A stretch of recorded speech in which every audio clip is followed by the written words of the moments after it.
Peace and blessings, family. It's your man Maarifa, and welcome to another Maarifa moment where knowledge is reborn. Are you ready? Let's go.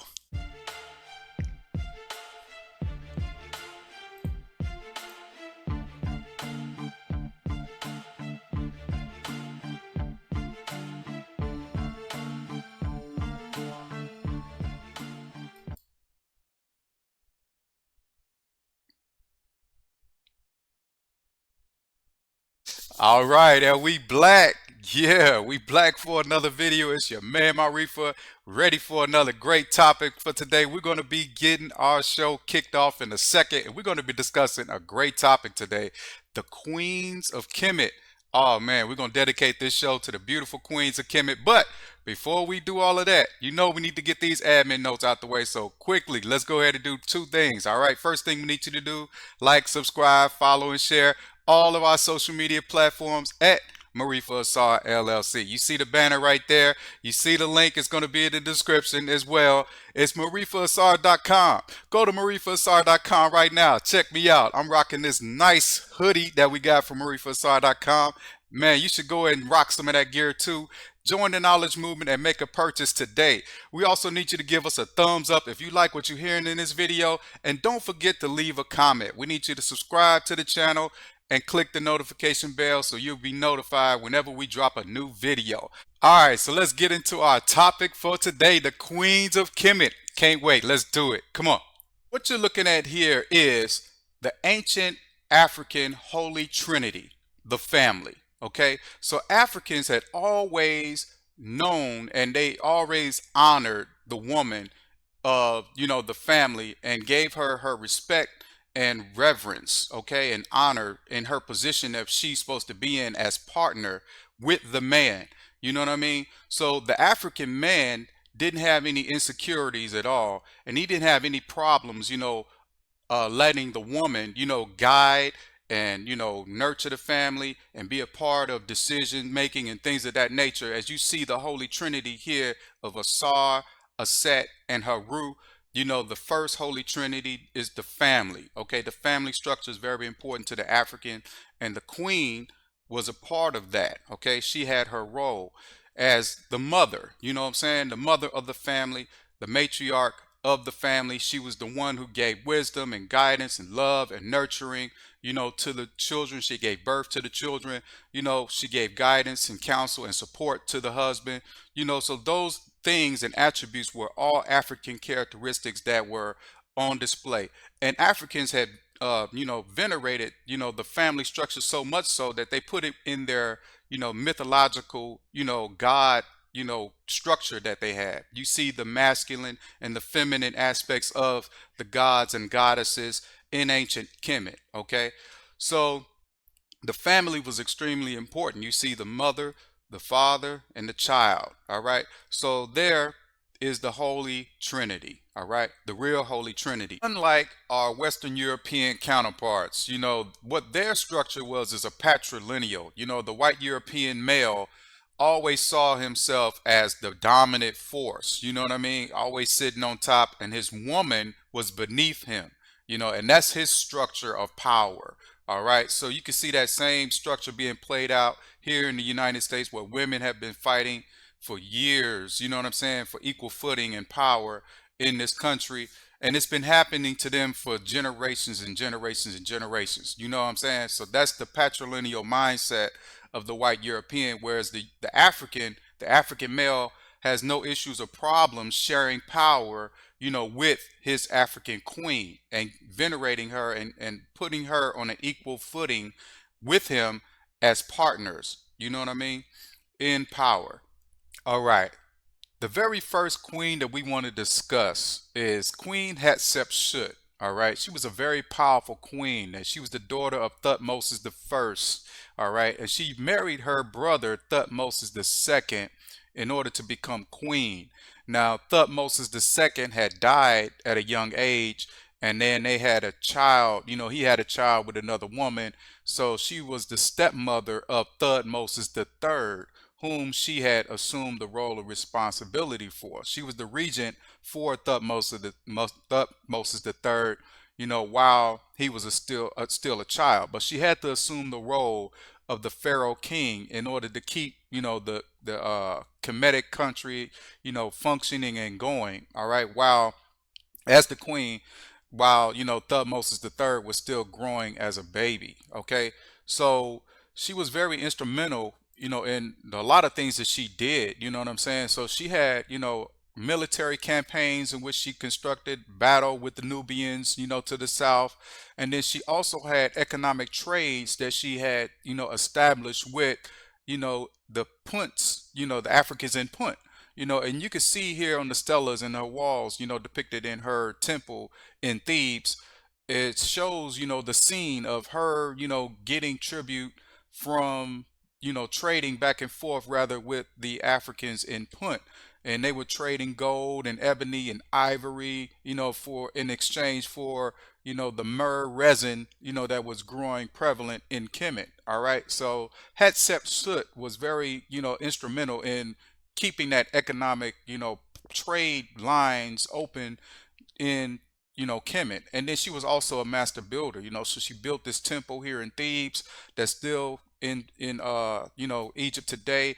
It's very beautiful and prevalent. I recommend you going there whenever you visit, Kemet. If you ever make a pilgrimage to Kemet, I recommend going to see the temple at Hatshepsut and visiting that temple structure. All right. So our next queen that we want to discuss is Queen Tiye. Queen Tiye was very instrumental. She was married to Amenhotep the third. Amenhotep the third was the king, pharaoh king, during the 1300s, BCE era. And, Queen Tiye was very instrumental. She was like on the very first, African queens that, you seen from Nubia. You know what I'm saying? She had her African features from Nubia. But as they're depicted here in the Cairo Museum, you see the stature, of the statues. Normally you'll see the queen and the king, and the queen is probably a little bit smaller statue as and the pharaoh king has a bigger statue. But on this one here in particular, you see Amenhotep the third and Queen Tiye are on the same equal footing, which means they share, power and, things of that nature. They share responsibilities and roles of the throne. And, she had a very instrumental part to play in, a lot of diplomatic affairs, with her writing letters and sending out letters to the foreign entities to keep the peace and keep trade talks open and economic, structures and things of that nature, that she played an important and vital role to that. She was also the mother of Akhenaten, who was the pharaoh king, who was very, instrumental in changing the theology of Kemet. You know, it was very unpopular decision to do so, but that was, his mother. All right.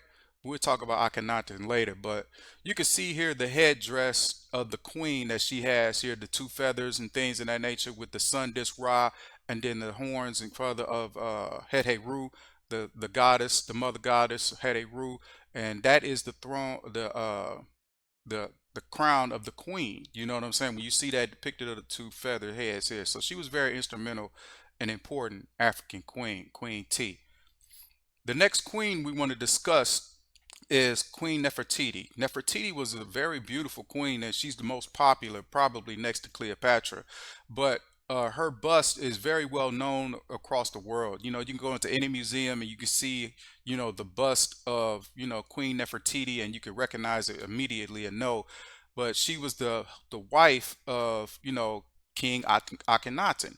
King Akhenaten, was the pharaoh king who had, changed his name. He was born Amenhotep the fourth, but he changed his name and his religion after his fifth year of rulership. So he went from a polytheistic, worship of Amen, and he closed down a lot of the temples and things of that nature with the priest of Amen, and he had erected the temple to Aten. You know what I mean, which is the sun Ra. So he had transformed this religion because the priesthood was gaining a lot of power in the the structure of the royal priesthood. So they were gaining a lot of power and control over the people. And Akhenaten, I guess, saw this and he wanted to change that. So he had started a new monotheistic style of religion, worship of one God as opposed to many gods, of the polytheistic, religions that the ancient Egyptians have been doing for multiple years, for many centuries. Okay. And his wife, Nefertiti rather, was responsible for keeping a lot of the foreign administration, and then she was responsible for, doing a lot of the duties and things of the pharaoh while he was focused on religion. She would go out and, be involved in military campaigns, and then she would, write to foreign dignitaries and, try to keep trade talks and, things of that nature open and, keeping the economic structure going in the country while he was concentrating on this religion. So she was on the same equal footing, as her husband. You could see them paying tribute to Aten, the god Aten and things of that nature. She was a part of doing the ritualistic, ceremonies that were involved, with that ceremony for the worship of Aten. And she was, part of doing that as well as, greeting foreign dignitaries and, being a part of some of the policies that were being, written and stuff for the country. And she's on the equal footing there, and they shared roles and responsibilities. So Nefertiti was extremely important, queen, just like her, predecessor before her, Queen Tiye, was responsible for a lot of those foreign, administrative functions and duties that the husbands, the pharaoh kings, were involved in. All right. Our next and last queen that we're going to discuss is Queen Nefertari. Queen Nefertari was the wife of Ramesses II, and you can see her depicted here with the crown of the queen, with the two feathers and the sun disk Ra. There you can know that she's the royal queen, and you can see that the jewelry that she has in her ear, the silver piece, was a foreign trade back and forth and things of that nature. So she was very beautiful. She was her very name, is depicted as the beautiful one. And Ramesses II and her married when they were teenagers. She was like 13 and he was like 15 years old. But he rose and ascended to, the Pharaoh king, and she became the queen, and they ruled, pretty much together. She could see her being blessed by the goddess, Aset, and other many goddesses to bring her into the royal, family and lineage as queen. They're blessing her and as queen, and you see on depicted on the walls here. And you can see that she was involved and witnessed a lot of the military campaigns that her husband Ramesses II had, went through. She was a part of that. You know what I'm saying? So she's here in her temple, relief inside the walls in her temple will show you the scene of her and her husband is, about to smite their enemies. And, she's right there witnessing everything that's going on. So she was a part of those military campaigns. So Ramesses had issues with the Hittites, to the north, and they had eventually, came to a peace treaty. So Nefertari, being a noble woman, she was, extremely smart as well, so she was a scribe, who was able to read and write the hieroglyphic Medu Neter, so she was very instrumental in writing letters to, the wife or the queen of the Hittites, trying to maintain the peace, between those two, countries and things of that nature. And you can see here depicted on her temple wall in her tomb that she's talking to the god Thoth. Thoth is, well known as the recorder of histories, the wisdom, the writings and things of Thoth is very important. So she's telling Thoth that, hey, I'm a scribe as well. I'm able to write, down, the Medu Neter and read and write and understand it. You know what I'm saying? So she's giving her resume pretty much to Thoth. And then Ramesses loved her so much, he gave her a temple. He erected a temple in Abu Simbel, for her. And you can see that her statue is about the same level as his, so that tells you that, she was revered and respected in that region as, an equal. You know what I'm saying? Who shared responsibilities for the Pharaoh king. You know what I mean? So she did a lot of different things for the administration, and she had some roles and responsibilities that she played a part in. And it's depicted here in the statues that she had, and Ramesses loved her so much he wrote love letters to her, you know what I'm saying? And she died before Ramses, you know what I'm saying? But She was a very powerful queen. Okay, so all the many beautiful queens, from Kemet gave rise to some great and beautiful queens all over the continent of Africa. Like Queen Candace from Ethiopia, and Queen Nzinga of Angola.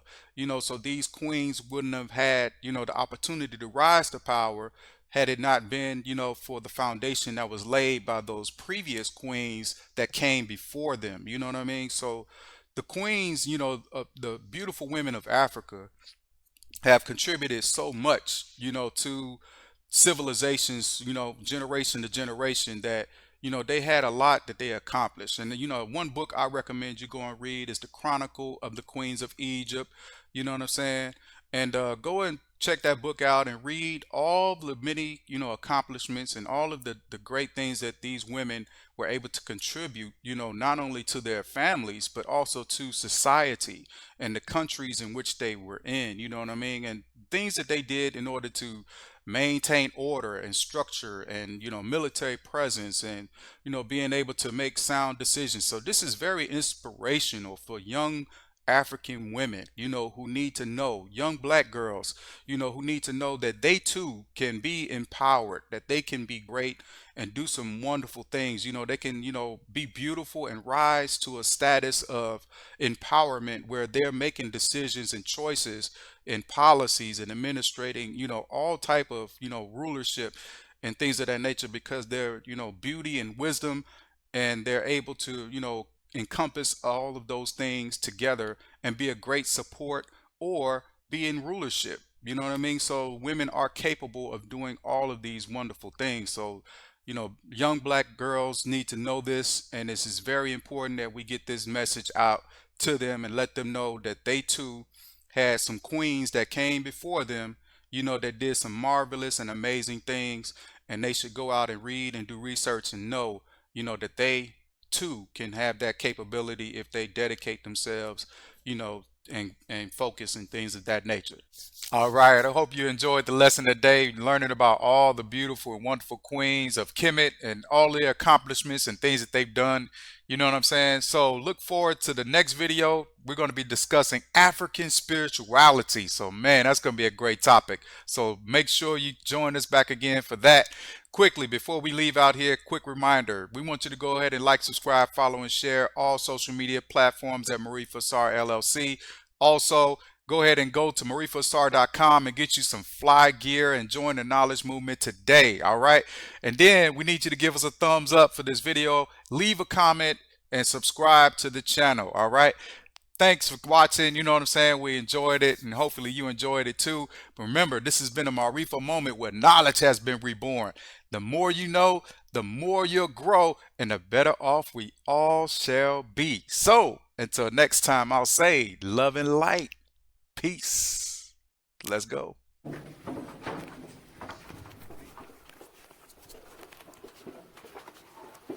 right. We made it. We made it. Live at Nefertiti's pyramid. Okay. Nefertiti built this